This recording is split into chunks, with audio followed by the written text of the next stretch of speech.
14,000 kalalakihan ay hindi lamang tinalo ang 16,000.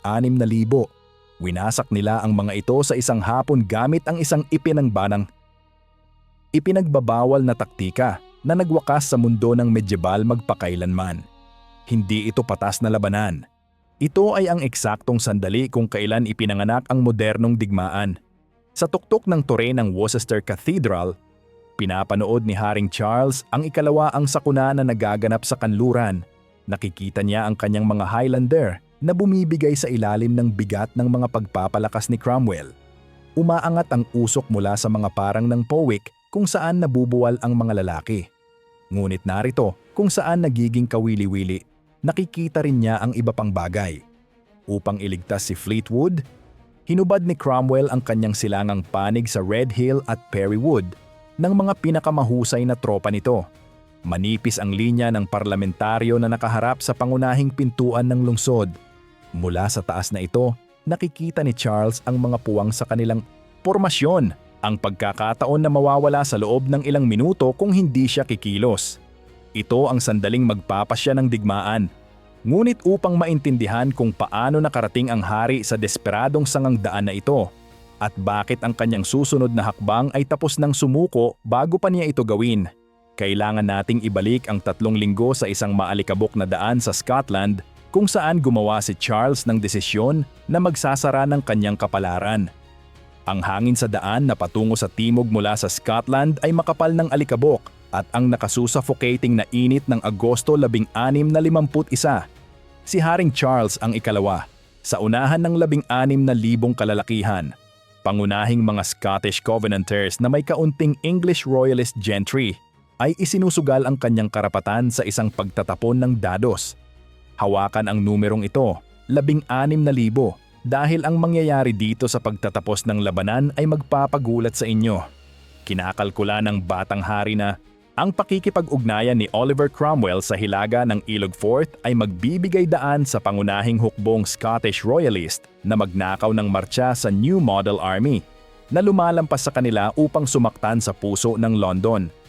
Ang hukbong Royalist ay gumagalaw ng kahangahangang disiplina, sumasaklaw ng 150 milya sa loob ng 1 linggo. Gayunpaman, ang sensory na katotohanan para sa mga sundalo ay isa sa nakababahaling paghihiwalay. Habang sila ay tumitigil noong 8 ng Agosto sa pagitan ng Penrith at Kendal, ang katahimikan ng mga county ng Ingles ay nakakabingi. Umaasa si Charles sa napakalakas na numerical na lakas ng mga English Presbyterian na tumitindig sa kanyang watawat. Naniniwala na ang kanyang pagpirma sa Solemn League and Covenant ay tutulay sa sektaryang paghahati. Nagkakamali siya. At ang maling pagkalkula na ito ay halos magkakahalaga ng lahat. Ang populasyon ng Ingles, pagod ng 1 dekada ng internecine na alitan, ay tumitingin dito hindi bilang isang paglaya ng kanilang monarka, kundi bilang isang pagsalakay ng isang dayuhan, hukbong Scottish. Ang inaasahang mga pagtindig sa Lancashire at ang Welsh Marches ay nabigong matupad. Ang Earl ng Derby na sumusubok na tipunin ang suporta sa Lancashire ay napagtalo ni Colonel Robert Lilburne sa Wigan Lane noong 25 ng Agosto.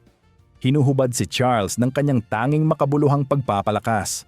Ngunit ang hindi pa alam ng hari ay ang kanyang pinakadakilang kaaway ay hindi lamang ang hukbo ni Cromwell. Ito ay ang oras mismo. At malapit na niyang ibigay sa kanyang kaaway ang eksaktong kailangan nila. Sa panahon na ang vanguard ng Royalist ay umabot sa Severn Valley, ang strategic na patibong ay nahahabitan na. Ang Worcester, ang lungsod na pinili para sa kanilang pagtayo, ay walang malalim na katapatan sa korona. Dumating si Charles noong 22 ng Agosto, ang kanyang hukbo ay pagod, na may bilang na 16,000 laban sa isang nagtitipon na unos ng mga kaaway. Narito kung saan nangyayari ang nakamamatay na pagkakamali. Gumugol siya ng 5 araw na nagpapahinga sa kanyang mga tropa at sumusubok na ayusin ang mga gumuguho ng mga porte ng lungsod. Ang pagkaantala na ito ay nagbibigay sa mga parlamentaryo ng isang kalakal na kailangan nila, oras. Iniisip ni Charles na bumili siya ng 5 araw ng kaligtasan. Hindi. At ang gagawin ni Cromwell sa 5 araw na iyon ay magbabago ng digmaan magpakailanman. Noong 28 ng Agosto, Ang strategic ambiguity ay nagtatapos. Ang isang brigade ng parlamentaryo sa ilalim ni Major General John Lambert ay naglansad ng isang sorpresang commando raid sa Upton, 6 na milya sa timog ng Worcester. Sinasakop nila ang tulay sa Severn na pumuputol sa linya ng komunikasyon ng Royalist sa Wales at sa kanluran. Habang ang balita ng paglabag ay umaabot sa lungsod, nauunawaan ni Charles ang ikalawa na ang daan patungo sa London ay nakaharang, ang kanyang likuran ay nakalantad, at siya ay nakadikit na ngayon sa mga ilog Severn at Teme. Ang hari ay naglakad sa isang hindi matatagos na bitag, at hindi pa niya alam na ang bitag ay may pangalawang bahagi. Kung nahuhuli ka sa kwentong ito kung paano ang isang desisyon ay sumuko sa isang hukbo, pindutin ang button ng subscribe at buksan ang mga notification. Dahil ang susunod na mangyayari ay naglalantad ng lihim na sandata na ginagawang posible ang imposible. Habang si Charles ay nag-iisip sa init ng Worcester, naniniwala na ang kanyang mga depensa ng ilog ay manatili, ang English Commonwealth ay nagpapakita ng kapasidad para sa kabuuang digmaan na ginagawang obsolete ang mga feudal levy ng Royalist. Ang Council of State sa Westminster ay naglalabas ng malaking tawag sa mga sandata para sa milisya noong 7 ng Agosto. Ang tugon ay yanig-ganig ang lupa. Mula sa mga county ng Essex, Suffolk at Norfolk, at higit sa lahat mula sa mismong London, dumadaloy ang mga lalaki. Ang tunog ng mga paang naglalakad ay kumukukulong sa buong countryside. Ang mga panday ay nagtratrabaho sa buong gabi na gumagawa ng mga ulo ng sibat. Ang mga powder mill ay kumikislap ng mga bariles ng pulbura na amoy ng asupre at karbon. Ang London-trained bands lamang ay lumalabas para sa field service na hindi bababa sa 14,000 malakas. Tandaan ang numerong iyan, 14,000. Hindi ito mga profesional na sundalo. Sila ay mga mangangalakal, mga apprentice, mga manghahabi. At gagawin nila ang isang bagay na hindi pa kailanman ginawa ng sinumang hukbong sibilyan. Ang 14,000 lalaking ito ay kumakatawan sa politikang pangako ng kabisera at ang demographic na bigat ng Timog Silangan. Dala nila ang paninindigan na nakikipaglaban sila para sa isang bagay na mas dakila kaysa sa isang hari. Ang kanilang pagdating ay nagpapalakas ng mga numero ni Cromwell sa halos 31,000 na nagbibigay sa kanya ng 2 beses na numerical superiority. Isang luho na hindi pa niya nararanasan sa kanyang karera militar. Ang psikolohikal na estado ng composite army na ito ay kahanga-hanga. Si Cromwell, na dating kinukutya ang ganitong milisya bilang ganitong bagay, ay ngayon ay pinapanood silang mag-drill ng may pagsang-ayon. Binubuhay sila ng retorika ng mga mangangaral tulad ni Hugh Peters, na ginigising ang mga tropa ng mga sermon na nagsasaad na sa Worcester kung saan nagsimula ang mga kalungkutan ng England, doon sila magtatapos ng masaya. Umaawit sila ng mga awit habang naglalakad. Naniniwala sila na ang Diyos ay sumasama sa kanila. Ngunit ang henyo ni Cromwell ay hindi lamang nasa mga numero, nasa engineering ito. At ang bubuin niya ay gagawing ganap na walang kahulugan ang mga depensa ng ilog ni Charles. Ang operational plan ni Cromwell ay umaasa sa isang bagay na hindi pa nakikita ng mga royalist. Ang Worcester ay natural na depensado ng confluence ng ilog Severn na tumatakbo sa Hilaga Timog at ng ilog Teme na tumatakbo sa Kanluran Silangan patungo sa Severn sa timog ng lungsod. Upang gamitin ang kanyang superior na mga numero at kulungin ang mga royalist, kailangan ni Cromwell na gumana sa parehong mga pampang ng Severn ng sabay-sabay.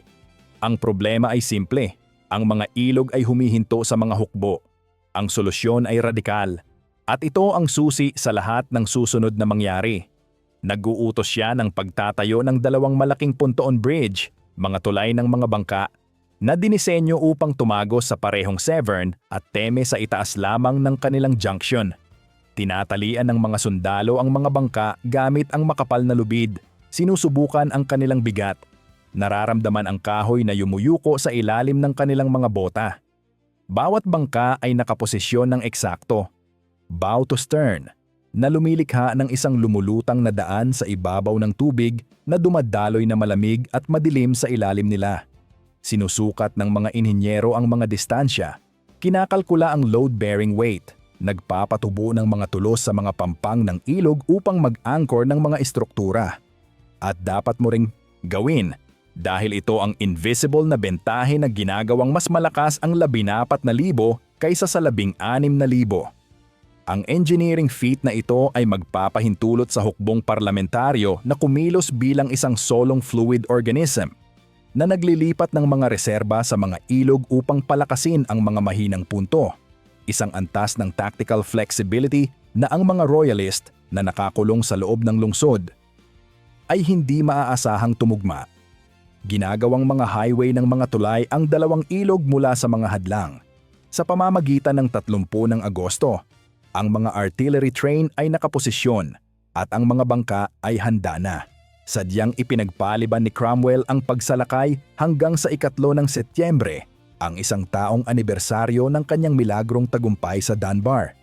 Ang mga royalist ay nagman ng mga pampang ng ilog. Tiwala na ang Severn ay poprotekta sa kanila. Mali sila. At malalaman nila kung bakit. Ang umaga ng 3 ng Setyembre ay sumisikat. Sa kanlurang Pampang, nagsisimula ni Lieutenant General Fleetwood ang mahirap na paggalaw ng kanyang assault force patungo sa Teme.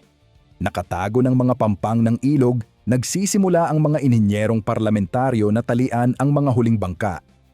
Ang tunog ay mechanical, tumpak, mga tabla ng kahoy na tumatama sa mga hulls, mga lubid na hinihila ng mahigpit na may isang pag-snap. Sa loob ng Worcester, ang mga royalist ay nagman ng mga hedgerow at ng tore ng katedral. Hindi alam na ang kaaway ay may mekanismo upang lampasan ang kanilang mga depensa ng ilog ng ganap. Habang sumisikat ang araw, ang tunog ng unang pontoon bridge na naglock sa lugar ay umalingaw-ngaw sa tubig. Isang mekanikal na snap na sumusugnod sa simula ng wakas. Narito kung saan nagsisimula ang pagbitak ng mundo ng medyebal. Ang labanan ay bumubukas ng marahas na banggaan sa timog na perimeter. Ang layunin ni Fleetwood ay pilitin ang linya ng Teme at mag-drive sa suburb ng St. John's. Gayunpaman, ang heograpiya ay pumapabor sa tagapagtanggol. Ang mga puwersa ng royalist dito ay pinamumunuan ni Major General Montgomery at Colonel Keith na nangunguna sa mga matigas na Scottish Highlander na dalubhasa sa defensive warfare. Si Parlamentaryong Colonel Richard Dean ay nangunguna sa paunang pagtatangka na tumawid sa permanenteng istrukturang bato ng Powick Bridge. Ang lokasyong ito ay babad sa kasaysayan. Dito, 9 na taon noon, hinaras ni Prinsipe Rupert ang kabalerya ng parlamentaryo sa unang skirmish ng digmaan. Ang mga royalist na alam ang simbolismo at ang strategic na halaga ay nag-aalok ng matigas na paglaban. Sa loob ng mga oras, mukhang makakaya nilang humawak. Panoorin ang susunod na mangyayari. Ang mga Highlander ay epektibong gumagamit ng terrain ng mga parang ng Powick. Ang lupa ay crisscrossed ng makakapal na hedgerow na ginagawang isang serye ng nakamamatay. Claustrophobic na mga engagement zone ang bukas na bukid. Bawat hedgerow ay nagiging isang porti. Bawat kanal ay nagiging isang trench. Ang paglaban ay nagiging isang brutal na push ng sibat, isang visceral na shoving match ng mga poste ng abo at bakal kung saan sinusukat ang momentum sa pulgada. Ang mga lalaki ay umuungol at sumisigaw habang sila ay sumasandal sa kanilang mga sandata. Ang mga bota ay dumudulas sa basang damo. Umaagos ang pawis sa mga mukha na may linya ng itim na pulbura. Humihinto ang pag-advance ni Fleetwood. Ang numerical advantage ng parlamentaryo ay negate ng makitid na harap at ng kadakilaan ng Scottish defense. Sa loob ng mga oras, ang labanan ay umaatungal sa isang stalemate sa kanlurang Pampang. Ang mga royalist ay humahawak. Kung mapapanatili nila ang linya sa Teme, ang hukbo ni Cromwell ay mapaghihiwalay. Kalahati nito ay walang silbing tumitingin mula sa silangang Pampang ng Severn. Ito ang sandali kung saan lahat ay maaaring naging iba. Ngunit pinapanood ni Cromwell. At ang gagawin niya ay dahilan kung bakit siya ay itinuturing na isa sa pinakadakilang tactical commander sa kasaysayan. Pagmamasdan ang pagkabalisa ni Fleetwood mula sa silangang Pampang, hindi siya naghihintay ng mga utos o senyales. Personal niyang pinangunguna ang 3 brigade ng mga pagpapalakas mula sa silangang Pakpak. Si Cromwell ay ang una na tumawid sa bagong na kumpletong pontoon bridge sa Severn, tumatapak sa kanlurang Pampang upang flangkan ang mga royalist na humahawak ng Teme. Sa likuran niya, libu-libong lalaki ang sumusunod. Ang kanilang baluti ay kumakalabit. Ang kanilang mga sibat ay sumasayaw tulad ng isang bakal na kagubatan sa paggalaw. Ito ang Pontoon Bridge sa aksyon, ang invisible na bentahe. Tandaan ang sandaling ito. Bumabalik ito. Ang pagdating ni Cromwell sa kanlurang pampang na may mga sariwang reserba ay sumisira sa balanse. Nahuli sa pagitan ng gigilingang pag-advance ni Fleetwood mula sa timog at ng flanking reinforcement ni Cromwell mula sa hilaga. Nagsisimulang bumigay ang mga Highlander. Si Colonel Keith ay nahuli, hinila mula sa melee na may dugong umaagos mula sa sugat sa ulo. Si Major General Montgomery ay malubhang nasugatan. Ang mga tagapagtanggol na royalist, nalupig ng sariwang alon ng mga tropa, ay napipilitang umatras mula sa mga hedgerow na kanilang dinugo upang hawakan, bumabagsak pabalik patungo sa mga pader ng lungsod. Ngunit habang naglalaan si Cromwell ng kanyang mga reserba sa kanluran, iniiwanan niya ang silangang panig at ang pangunahing daan patungo sa London mapanganib na nakalantad. At pinapanood ni Charles mula sa tore ng katedral. At ngayon tayo ay bumabalik kung saan tayo nagsimula. Sa tuktok ng tore ng Worcester Cathedral, pinapanood ni Haring Charles ang ikalawaang sakuna na nagaganap sa kanluran. Nakikita niya ang kanyang mga Highlander na bumibigay sa ilalim ng bigat ng mga pagpapalakas ni Cromwell. Ngunit nakikita rin niya ang iba pang bagay. Upang iligtas si Fleetwood, hinubad ni Cromwell ang kanyang silangang panig sa Red Hill at Perrywood ng mga pinakamahusay na tropa nito. Manipis ang linya ng parlamentaryo na nakaharap sa mga pangunahing pintuan ng lungsod. Ito na. Ito ang huling pagkakataon ni Charles. At para sa isang kahangahangang oras, halos gumana. Sa isang sandali ng decisive na pamumuno, ang batang hari ay bumaba mula sa tore. Nag-uutos siya ng agarang, malaking sortie. Pagtitipon ng infantry ni Duke ng Hamilton at ng kanyang sariling English Cavaliers. Sumabog si Charles mula sa Sidbury Gate at St. Martin's Gate. Ang mga pintuan ay bumukas ng malawak at ang infantry ng Royalist ay umaagos palabas tulad ng tubig sa isang sirang dam. Ang kadakilaan ng pagsalakay ng Royalist ay gumulat sa mga parlamentaryo. Ito ay mga lalaking nakikipaglaban na may tapang ng mga napahamak. Alam nila na ito ang kanilang huling pagkakataon.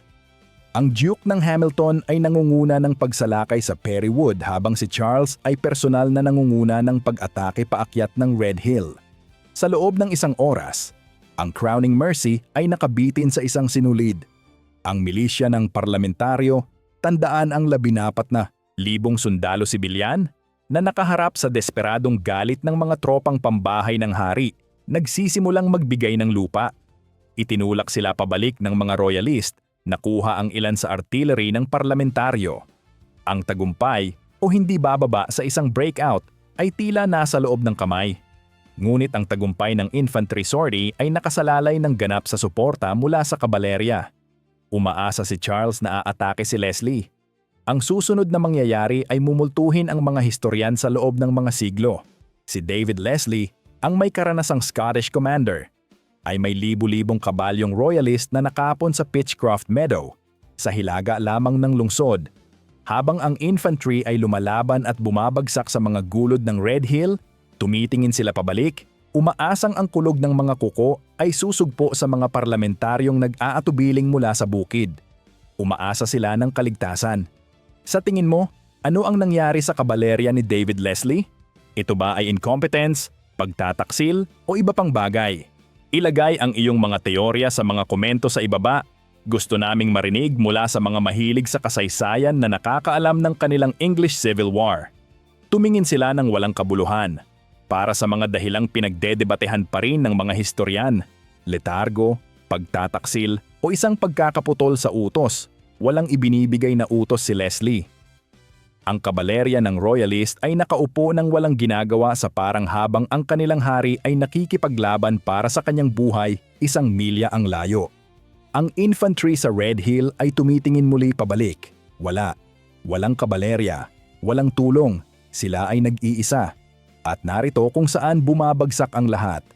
Si Cromwell, nakikita ang kanyang silangang pakpak na bumabagsak sa ilalim ng pagsalakay ng hari. nauunawaan ang catastrophic na pagkakamali.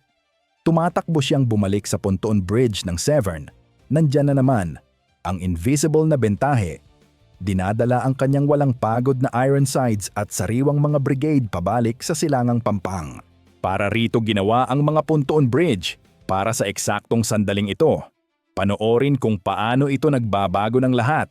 Ang linya ng parlamentaryo na naging yuko sa breaking point biglang tumitigas sa pagdating ng mga veterano.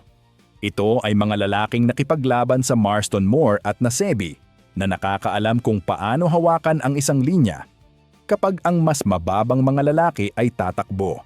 Tumama sila sa panig ng Royalist tulad ng martilyo.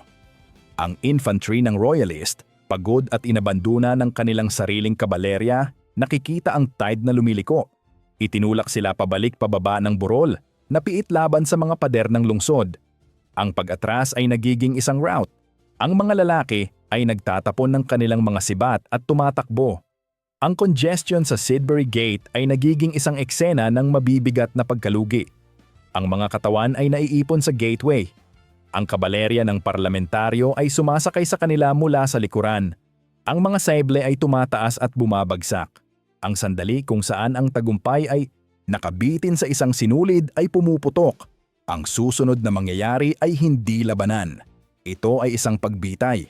Habang nagsisimulang lumubog ang araw, ang labanan ay nagiging isang nakasisira ng kapighatiang pagkatalo.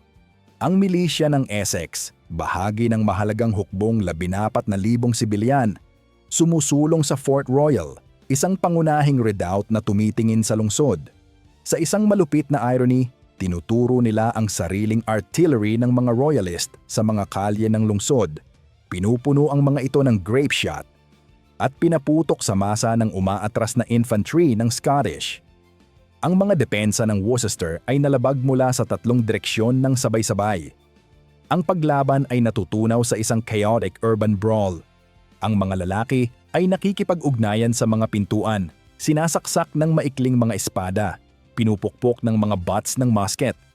Ang mga bintana ay nabasag. Ang mga pinto ay nagkaputol-putol. Ang Duke ng Hamilton, na nanguna ng sortie na may ganitong pangako ilang oras noon, ay nakahiga ng malubhang na sugatan sa isang makipot na eskinita. Sa loob ng lungsod, si Charles ang ikalawa. Hinubad ng kanyang baluti at nakasakay sa isang sariwang kabayo. Sumusubok na tipunin ang kanyang natutunaw na hukbo. Ngunit ito ay walang silbi. Ang kanyang boses ay nawawala sa kaguluhan. Ang kanyang mga opisyal ay umaatras o tumatakbo. Ang kanyang mga lalaki ay sira. Ang isang desperadong pag-atake ng kabalerya sa ibaba ng High Street ng Earl ng Cleveland ay bumili sa hari ng sapat na oras upang lumabas sa St. Martin's Gate at maglaho sa gabi. Pinipiga ni Charles ang kanyang kabayo sa bumabagang kadiliman. Hindi siya tumingin pabalik. Ang gastos ng araw ay nakakagulat at ang mga numero ay nagsasalaysay ng isang kwento na umaling-aungaw pa rin 3 siglo pagkatapos. Ang hukbo ng Royalist ay hindi lamang natalo. Ito ay nawasak. Mahigit 3,000 Royalist ay nahiga na natalo sa mga kalye at bukid. Ang isa pang 10,000 ay kinuha bilang mga bilanggo, inalagaan sa katedral at mga pampublikong gusali. Ang kanilang mga sandata ay kinuha. Ang kanilang mga mukha ay hukaw ng shock. Iyan ay 33,000 pagkalugi mula sa 16,000. Ang hukbo ng hari ay hindi lang natalo. Tumigil itong umiral. Ang mga pagkalugi ng parlamentaryo ay napakaliit, numbering sa mababang daan-daan. Isang disparity na nagpapahiwatig ng kabuang tactical dominance ng hybrid force ni Cromwell. Ang aftermath ay madilim. Ang English Parliament kulang ng mga paraan upang mag-house ng maraming mga bihag. Nagpapatupad ng isang patakaran ng mass deportation. Libo-libong mga bilanggo ng Scottish ay ipinadala sa fever swamp ng Fens upang maghukay ng mga kanal ng drainage. Sumusuko sa malaria at pagkapagod. Ang iba ay ipinadala sa New England at ang West Indies bilang mga indentured laborer. Hindi na kailanman makikita ang Scotland muli. Ang dahilan ng Royalist sa England ay pinutol ang ulo. Ang Earl ng Derby ay inilagay sa wakas noong ika-15 ng Oktubre. Ang hari ay nagiging isang takas Nagtatago sa mga puno ng oak sa araw, nakikinig sa mga sundalo ng parlamentaryo na naghahanap sa ibaba, at sumasakay sa buong gabi. Naglalakbay siya ng lihim sa loob ng 6 na linggo bago sa wakas ay umabot sa baybayin at tumakas sa France kung saan siya ay gugugol ng 9 na taon sa pagkatapon. Kinabukasan, sumulat si Oliver Cromwell sa Speaker ng House of Commons. Tinatawag ang tagumpay na isang crowning mercy. At tama siya. Ngunit hindi para sa mga dahilang iniisip ng karamihan sa mga tao. Tandaan mo ba noong tinanong ko kung paano winasak ng 14,000 lalaki ang 16,000? Kung paano ang isang mas maliit na puwersa ay ganap na winasak ang mas malaki? Narito ang sagot, hindi lang ito taktika. Hindi lang ito ang henyo ni Cromwell. Ito ay ang banggaan ng dalawang magkaibang mundo. At isa lang ang maaaring mabuhay. Ito ang dahilan kung bakit mahalaga ang mga pontoon bridge. Hindi lang sila engineering, sila ay ang pisikal na pagpapakita ng isang republika na maaaring mag-organisa, magplano at mag-adapt ng mas mabilis kaysa sa isang feudal monarchy. Ito ang dahilan kung bakit ang 14,000 sundalo sibilyan ay durog ang mga propesyonal na mandirigma. Nakikipaglaban sila para sa paninindigan, hindi para sa isang hari. Ito ang dahilan kung bakit tumangging umatake ang kabalerya ni Leslie. Ang lumang mundo ay nagtatapos na, paralisado ng sariling pagiging obsolete. At ito ang dahilan kung bakit natalo si Charles kahit na mayroon siyang numerical advantage sa bukid. Dahil siya ay nag-uutos ng isang hukbo mula sa nakaraan laban sa isang hukbo mula sa hinaharap. Nakikita mo ba kung paano ito lahat nag-uugnay? Ang invisible na bentahe ay hindi isang sandata o isang taktika. Ito ay ang modernidad mismo. Hindi lamang mayroon pang mas maraming lalaki si Cromwell, mayroon siyang logistics, engineering, citizen mobilization, at combined arms coordination. Mayroon siyang kapasidad para sa kabuuang digmaan. Si Charles ay may feudal levy, aristocratic kabalerya na hindi susunod, at isang depensa ng ilog na walang kahulugan sa sandaling natutunan ng kaaway na magtayo ng lumulutang na mga daan. Ang labanan ng Worcester ay hindi lang ang wakas ng English Civil War. Ito ay ang libing ng mundo ng medieval. Kapag pinag-aaralan ng mga military historian ang labanan na ito, 300 taon pagkatapos, kapag inihahambing nila ito sa Cannae at Sedan, kapag itinuro nila ito sa mga akademya bilang prototype para sa modernong digmaan, ito ang talagang pinag-aaralan nila. Ang eksaktong sandali kung kailan ang engineering at paninindigan ay tinalo ang mga bloodline at mga pag-atake ng kabalerya. Kailan ang 14,000 mga mangangalakal at manghahabi ay napatunayan na ang mga republika ay maaaring mag-mobilize ng mga populasyon para sa kabuuang digmaan. Kailan ang divine right ng mga hari ay nagtapos sa pamamagitan ng lakas ng mga sandata. Ang aral?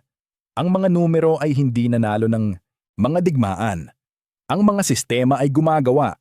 Ang panig na maaaring mag-mobilize, mag-adapt at mag-integrate. Sundalo sibilyan, pontoon bridge, interior lines, hindi lang nanalo ng mga labanan.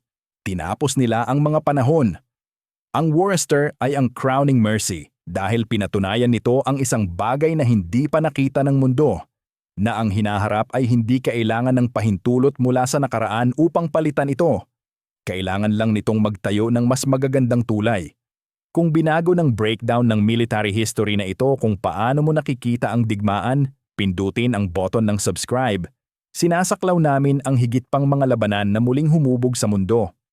Maglagay ng komento kung aling labanan ang gusto mong diseksyonin sa susunod, at kung nakakakilala ka ng isang taong mahilig sa military strategy, ibahagi ito sa kanila. Magpapasalamat sila sa iyo.